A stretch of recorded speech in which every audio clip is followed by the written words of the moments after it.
Today I'm behind the wheel of a brand new 2022 Genesis GV70. Now GV70 is the newest SUV within Genesis lineup, and you could tell Genesis wanted to make a big splash within the compact luxury SUV segment. The GV70 looks amazing on the outside, has a mesmerizing design, and the same with the interior. Also, you get all the latest tech and gadgets and safety features one will be looking for. Also, Genesis gave the GV70 a pair of very powerful motors to choose from to make sure it stands out within the class. So just how good is this brand new Genesis GV70 and how does it drive? Well, let's find out. Now, before I go for a drive first, let me show you the outside and talk about some of the features you'll find on the inside of this GV70. Now, I did mention the exterior of this GV70 is mesmerizing. Take a look at it. I think Genesis nailed the exterior styling. It looks like no other SUV within the compact luxury segment, and that's a good thing. Starting with the front end, you can see the big shield mesh grille in the middle. It's very similar to the G70 sedan and also the GV80 SUV. I love it, and I love the bottom bumper with the grille openings. They have a really sporty design and everything just works really well together, especially with those really unique bi-level headlights that you see on both sides. They are full LED, and you see there are two levels to it, and that carries over to the back that I'll show you a little bit. And I want to take a second to talk about this beautiful burgundy matte paint that you can configure your GV70 with. It really makes the GV70 stand out. It looks different. It's not a wrap. It's from the factory, and I had friends comment on how good this looks with this matte paint. On the side, you see a lot of swooping lines. You have an overall good SUV profile, and those 22-inch alloy wheels definitely pop out. And take a look at the rear. It's wide, it's low. Take a look at the grille on the bottom and those extremely wide exhaust tips. They look amazing. This GV70 definitely looks like a sports SUV. And also, the bi-LED taillights on both sides, they match the front headlights. So that design carries from front to back, and I love the rear end. Love it. Now, of course, with this GV70, you get a power liftgate, and inside you have a good amount of cargo room. Now, keep in mind, this GV70 is based on the G70 sedan, but you get a lot more cargo room in the back and a lot more second row legroom too. Now, moving into the second row, you definitely get a lot more legroom inside the GV70 versus the G70 sedan. It's just bigger and more comfortable for adults especially. Now, the Sport Edition does have leather seats, but in the middle you have this Alcantara suede material that really makes the seat pop, and it makes it feel really good as well. I'm 5'10", and you can see I have about 2 to 3 inches of legroom and about 3 to 4 inches of headroom. Not the most spacious in this class, but definitely livable for most adults. Passengers also get a pair of vents, also 2 USB ports, a 12V outlet, and climate controls. Lastly, passengers also get sunshades. Really nice. Now, the front cabin of GV70 is simply amazing, just like the outside. You have 3 large screens, and I'll get to what each one does in a little bit, but Genesis did a really good job blending soft material, leather, and a whole lot of aluminum, and this cabin is just luxurious. There's no other way to describe it. Now, the steering wheel is controversial because if you get a non-sport model, it's just 2-spoke and it looks really weird. But with the sport model, it's 3-spoke and it looks more normal, and I like the look of it. And you do have paddle shifters inside the GV70, and of course you have some buttons on the right for your safety systems and some buttons on the left for your music and mode and stuff like that. But take a look at the digital cluster. Now, I don't think it's going to translate well on video, but it has a 3D effect built in. It's one gigantic screen, but the digital speedometer and tachometer is indented inwards a little bit. So when you're sitting here looking at it, there's a 3D effect. The middle portion actually pops out. So it's really hard to describe unless you're sitting here looking at it. And of course, you can scroll through many things in the middle, such as your trip computer, your compass, your safety systems, some information about the car, etc. Now, moving to the side, take a second to look at this aluminum inlay and door handle and the speaker. It just all flows well. It looks good. It feels good. And everything matches, including the 2 memory seat buttons and also your window switches, your mirror controls. They all have that aluminum feel and look. Now let's talk about this infotainment system. This screen is massive. It's more more horizontal than vertical, and it actually works really well with this interface. So this is a 14.5-inch screen, and you can control it one of two ways. There is a dial on the bottom that you can use to scroll left and right. That makes it very easy to scroll and navigate. But if you really hated it and you want to use your fingertips, you can. It is touch, so you can use your fingers and touch it, although the screen is a little bit farther, so you may have to reach up to be able to touch it. But overall, this is a really nice infotainment screen and setup. Inside, it's very easy to navigate to the category that you want to control. It's very responsive, it's very bright, and you basically control everything. Everything that you could think of, from your settings, for your climate control, your seats, and of course you get Apple CarPlay, Android Auto, and many other things inside. Now the one thing you may have to get used to is volume. There's no volume knob. There is a volume scroller. And if you're getting into the car for the first time, it may take you a while to find it. And even if you had this car for a while, you may still have to get used to the fact that it's not a knob that can easily turn. Now, above the rotary dial and a few buttons to control your infotainment system, above you do have a switch for your drive modes, and there are quite a bit. There's a snow mode, eco mode, comfort mode, sport, sport plus, and the custom. And I'll test out some of these when I start driving. This GV70 is also equipped with a 360 surround view, and of course when you hit the camera button or go in reverse, you can see what's behind you and what's around you. What's strange is you still have a little portion that is showing the map. I wish that this will expand across the whole screen, but unfortunately it does not. It takes about 75% of the screen. And underneath you have a rotary dial shifter, which takes some getting used to. It doesn't operate normally. There are some clicks that just doesn't register and some that do, and you got to keep in mind the parking button is in the middle. Moving to climate control, it looks amazing because you have a separate third screen that controls that. And the way it's laid out just looks very different. Now you have two dials for climate control on either side, and in the middle you can control your heated and cooled seats, and you can control your auto fan speed, your fan speed overall, and your heated steering wheel. Underneath the climate control, you do have some physical buttons to make it easier to navigate within the infotainment screen. Now this GV70 does come with some USB ports and a wireless charging pad, but it's in a weird position. So once you put your phone in there, you can't really see it anymore, and you could forget that you put something there. On top, finally, you have some HomeLink buttons and one gigantic panoramic sunroof. All right, I'm on the road. Let's see how good this brand new GV70 is, and let's see how it drives. First thing I want to talk about are these seatbelts.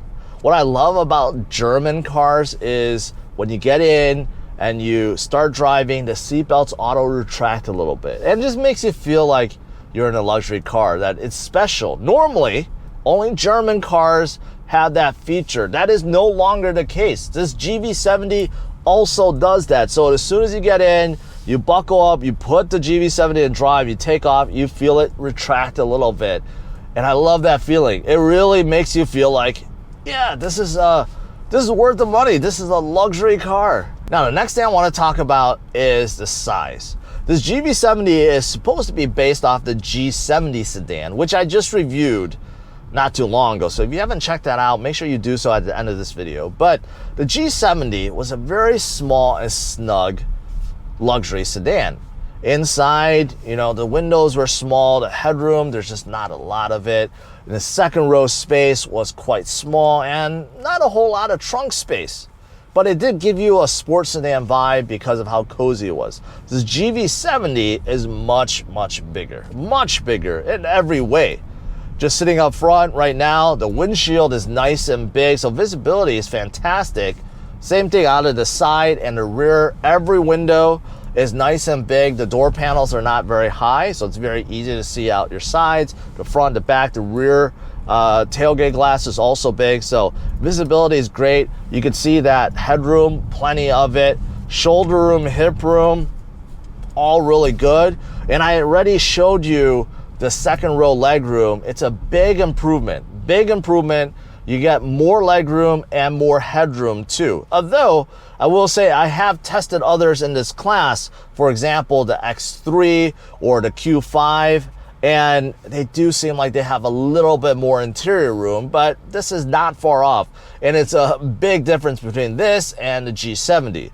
Also, let's not forget the trunk space. You get a lot more trunk space inside this GV70 because this is a SUV and you get a big tailgate in the rear. Now, this GV70 is very similar to G70 in many other ways though, including sound insulation and cabin noise. It's very, very quiet in here. You know, Genesis put a lot of sound insulation here. You could tell acoustic glass. I mean, it is just very, very quiet. One of the things I found about my G70 testing was it was just like almost too quiet. Cars passing by, like almost no noise at all. What's also really nice and similar to the G70 is the suspension.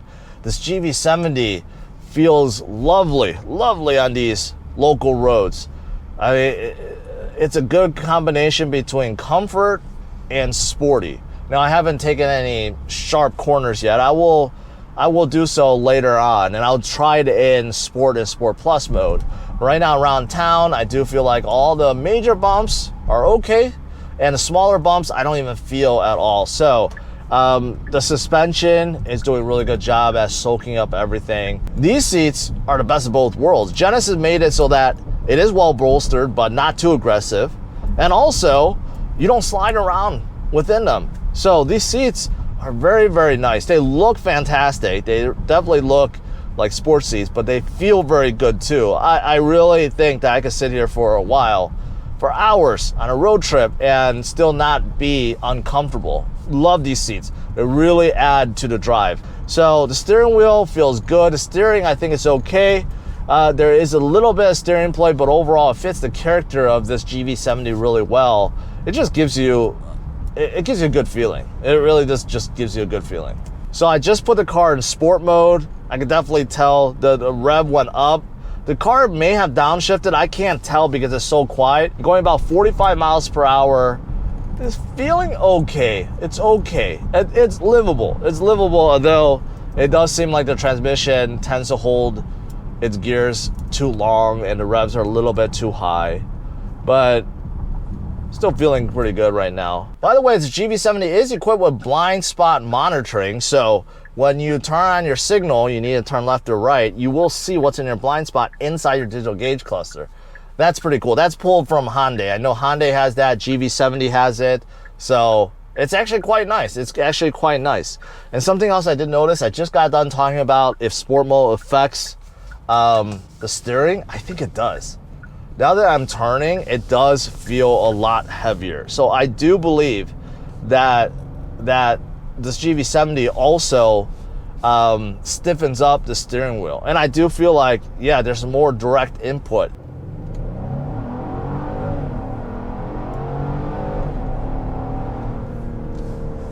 Okay.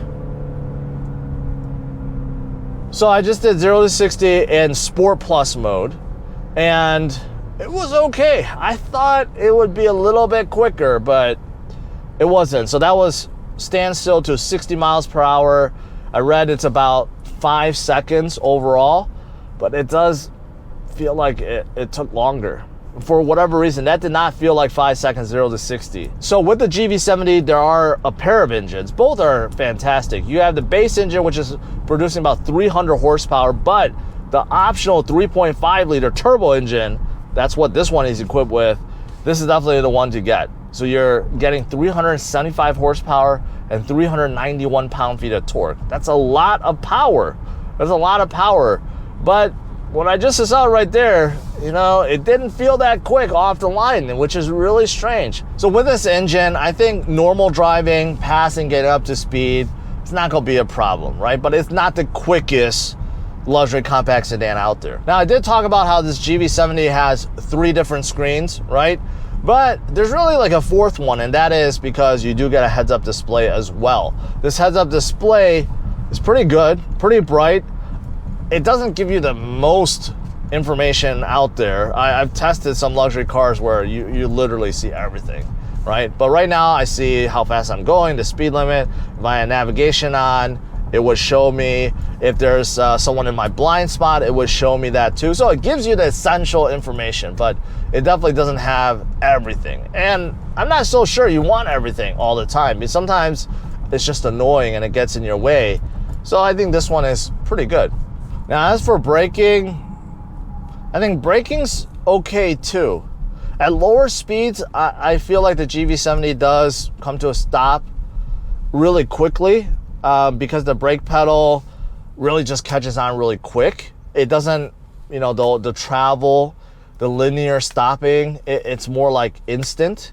But when you're going faster, you don't get that as much. So slower speeds, I have a hard time getting this GV70 or getting used to stopping smoothly. But when you're up to speed, it's pretty easy. But overall, I think it just takes time to get used to. That's all. So just reflecting upon this cabin, I think Genesis did a really good job. There's a lot of ellipses in here, a lot of circles, circular things everywhere. But I think Genesis did a really good job with the design, the placement of things, obviously the material. Everywhere you feel soft material, whether it's real leather or some kind of synthetic leather, and the use of aluminum everywhere, just really nice. Also, if you want some contrast, you can get it. Genesis does give you 4 different interior options. This one just happens to be plain old black, but there's many other ones like white or tan or red, blue. There's a lot of options out there. But I love the use of aluminum in here.